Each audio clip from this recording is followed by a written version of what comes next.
안녕하십니까. 99% 시민들을 위한 독립언론 뉴스타파입니다. 박근혜 대통령의 비선실세 최순실 씨는 군 인사에 개입하거나 한국형 전투기 사업에 관여했다는 의혹이 있었습니다. 글로벌 방위산업 기업인 록히드 마틴의 회장을 직접 만났다는 의혹도 제기됐습니다. 남재준 전 국정원장 경질 과정에 개입했다는 의혹까지 나올 정도입니다. 그러나 그동안 의혹을 입증해줄 구체적인 단서는 드러나지 않았습니다. 그런데 뉴스타파가 최근 최 씨가 군 인사 혹은 방위 산업에 관여했음을 보여주는 중요한 단서 하나를 확보했습니다. 최 씨 사무실에서 한 예비역 준장의 이력서가 나온 것인데요. 그는 이명박 정부 초대 정보 분석 비서관을 지낸 사람이었습니다. 이 사람이 누군지 또 무슨 이유로 최순실 씨 측에 이력서를 전달했는지 한상진 기자가 취재했습니다. 비선실세 최순실 씨가 개입한 분야는 한두 군데가 아니었습니다. 문화계와 체육계는 물론 교육계와 의료계 등에도 최 씨는 손을 뻗쳤습니다. 대부분 대통령과 공모한 것으로 드러났습니다. 그러나 여전히 의혹만 남아있는 분야도 많습니다. 대표적인 것이 군인사, 방위산업 관련 분야입니다. 무기로비스트 린다 김과의 거래 의혹, 최 씨가 직접 록히드 마틴 회장을 만났다는 의혹까지 나왔지만 구체적인 정황이 드러난 적은 없었습니다. 그럼 단순히 의혹에 불과했던 것일까? 뉴스타파가 최순실 씨 관련 회사 사무실에서 입수한 문서들입니다. 최 씨 소유의 광고회사 플레이그라운드와 존앤룩 CNC, 그리고 조카 장시호 씨가 운영한 동계스포츠 영재센터 등에서 나온 자료입니다. 그런데 이 문서 더미에서 최 씨가 국방 분야에도 손을 댔음을 보여주는 중요한 단서 하나가 발견됐습니다. 바로 한 예비역 육군 장성의 이력서입니다. 주인공은 육사 35기 출신으로 2010년 육군 준장으로 전역한 유연국 씨. 군 재직 당시 그는 주로 정보 분야에서 활동했습니다. 국방정보사령부 참모장, 국가정보원 국방보좌관을 지냈고 이명박 정부에선 한미연합사 정보참모부장과 청와대 정보분석비서관도 맡았습니다. 지난해 대한무역투자진흥공사 상임감사를 끝으로 공직을 떠났습니다.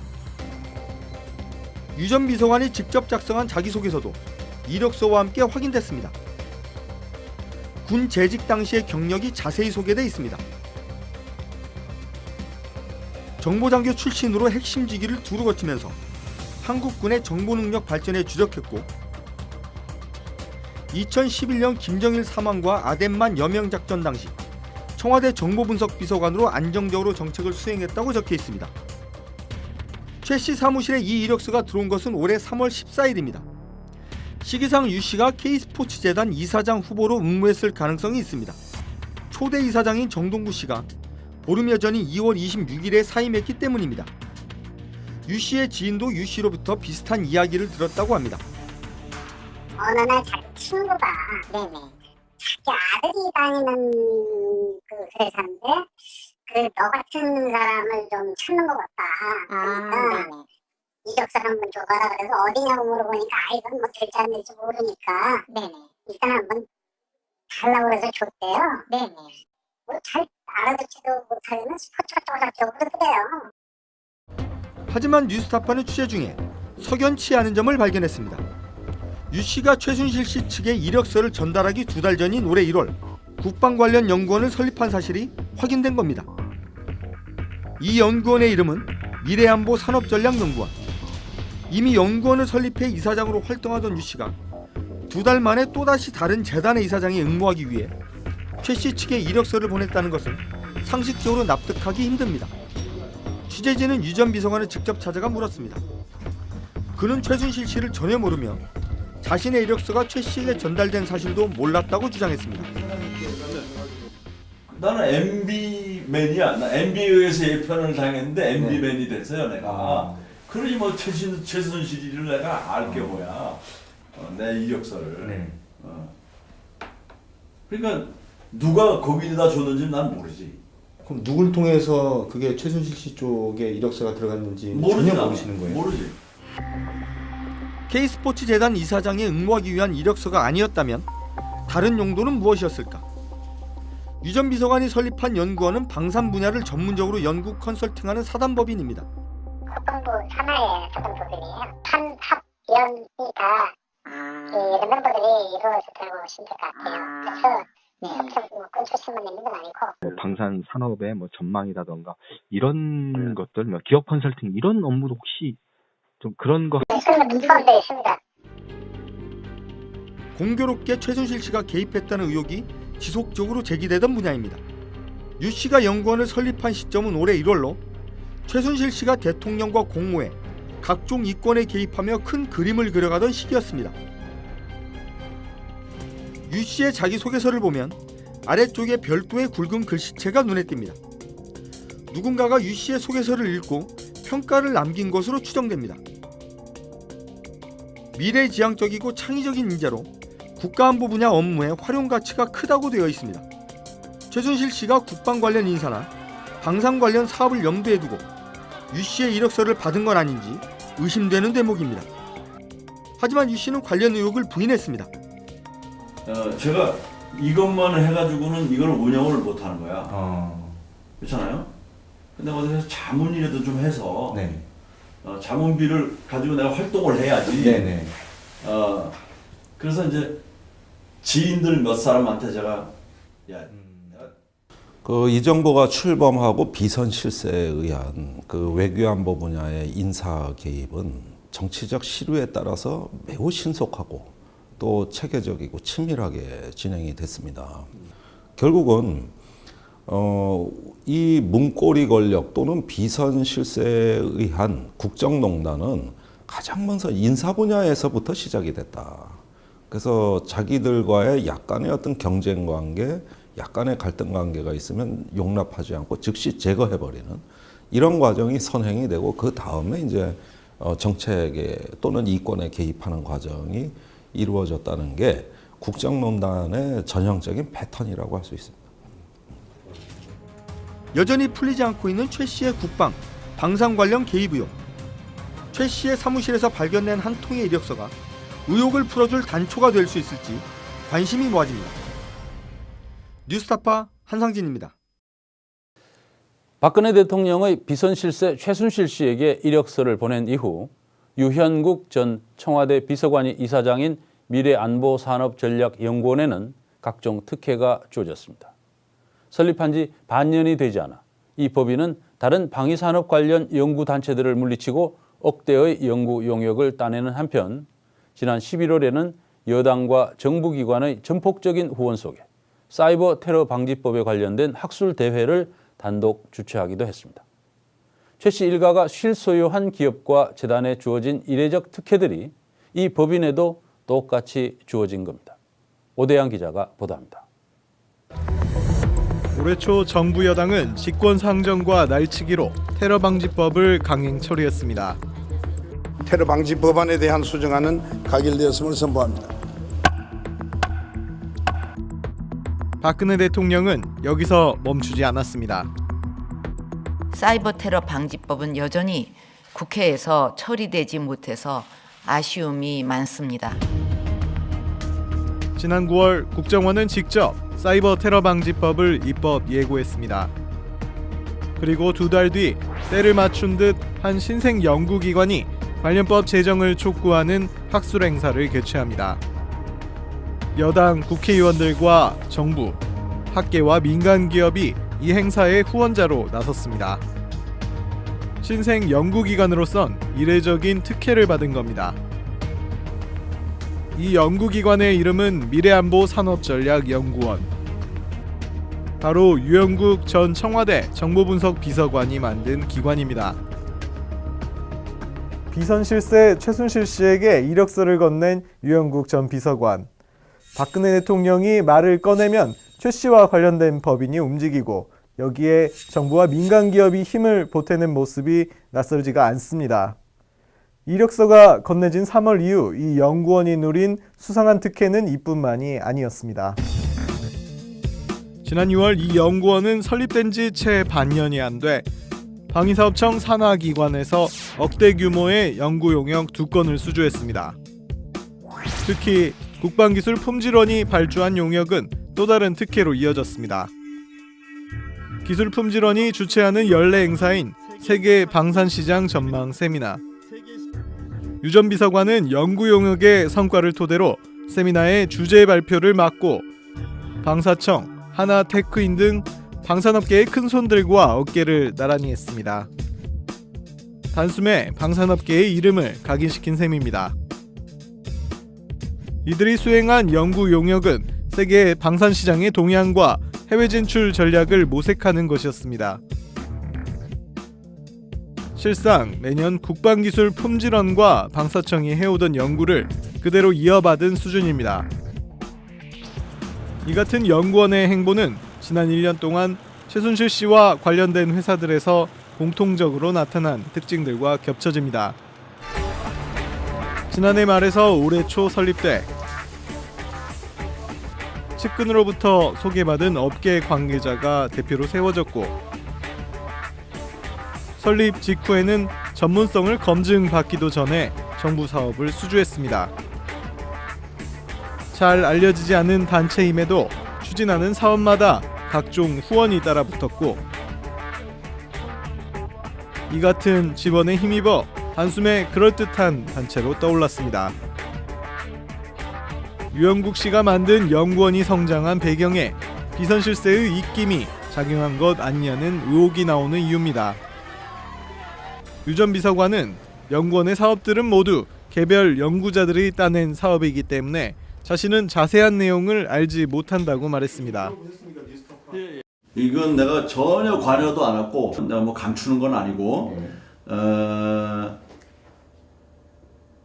여기 이 분야에 대해서 관련된 경험이 있고 지식을 갖고 있는 박사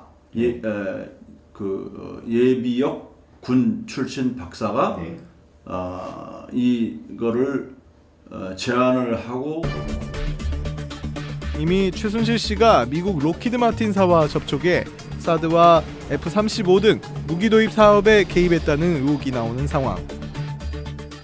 지금까지 최순실이가 해먹은 거는 껌값입니다. 껌값. 네. 사드로 네.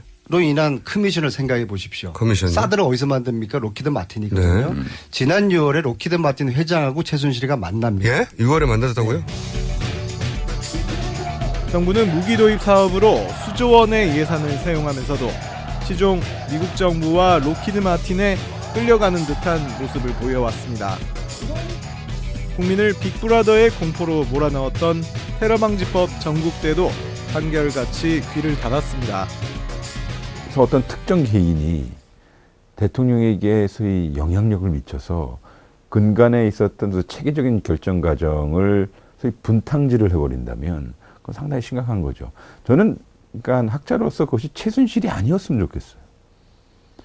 그리고 시민으로서도 만약에 최순실과 같은 사람이 국가안보 정책에 그러한 영향력을 미쳤더라면 정말 대한민국 안보의 주적은 최순실과 그런 말을 들었던 사람입니다. 안보와 국방인들이 온 비선실세의 그림자. 이번에 드러난 최순실 씨와 유영국 씨의 연결고리는 그간의 소문이 소문에 그치지 않을 수도 있다는 것을 보여주고 있습니다. 뉴스타파 오대양입니다.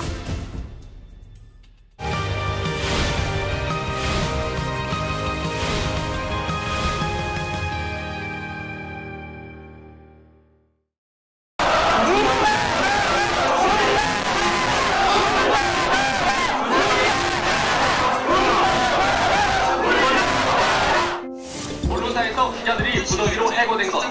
지난 1980년 전두환 정권의 언론 통폐합 사태 이후 처음 있는 일입니다.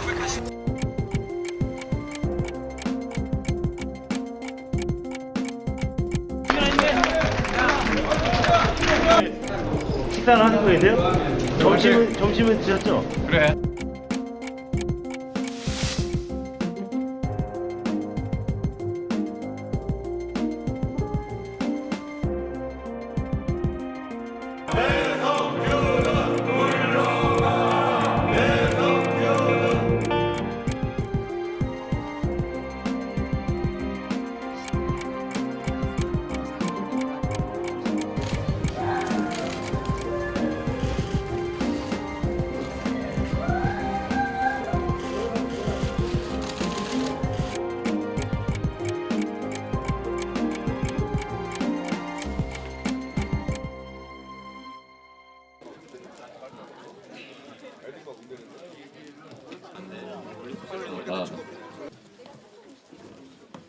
(3021일째) 되는 1월 12일 날 개봉을 하게 됐습니다.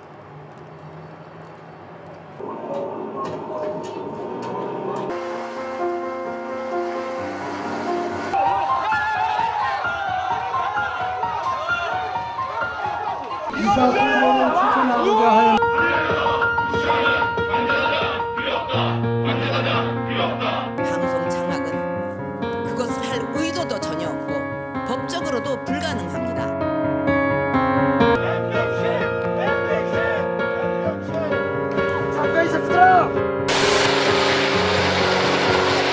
안산 단원고 학생들은 전원 구조됐고 현재입니다. 입체적인 구조 작업이 펼쳐졌습니다. 현재 무인 로봇이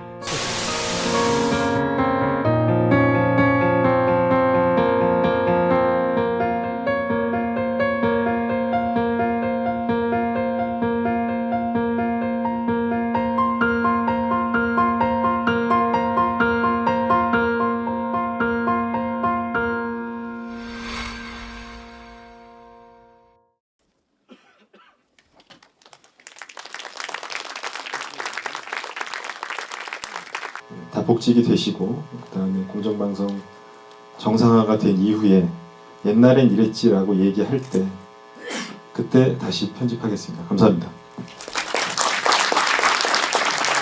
그리고 학년이 바뀔 때마다 아빠 직업에 뭐라고 써야 될지, 어떻게 써야 될지, 친구한테는 뭐라고 둘러대야 될지 이런 고민들 항상 했어. 아빠 내가 진짜 많이 존경하고 항상 감사하고 너무너무 사랑해. 우리 아빠가 아빠로서 너무 행복하고 조금 더 힘내서 세상에 보여주자. 정의가 이긴다!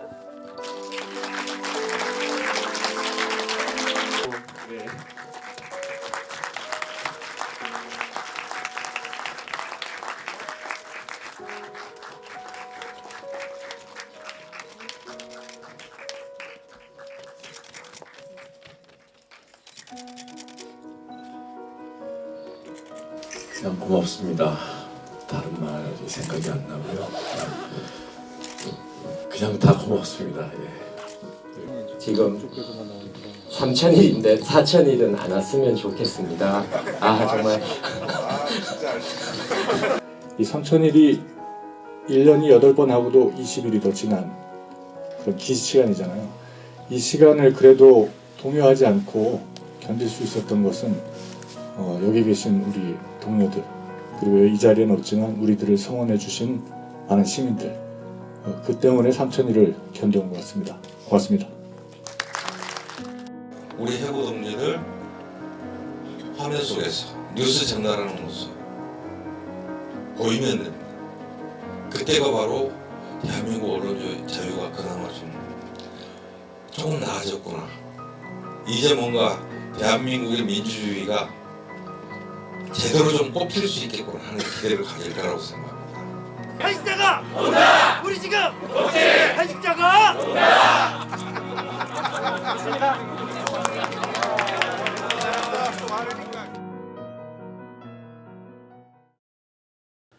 진실을 은폐할 뿐 아니라 진실 규명 노력에 회방을 놓는 박근혜 대통령의 시도가 도를 넘고 있습니다.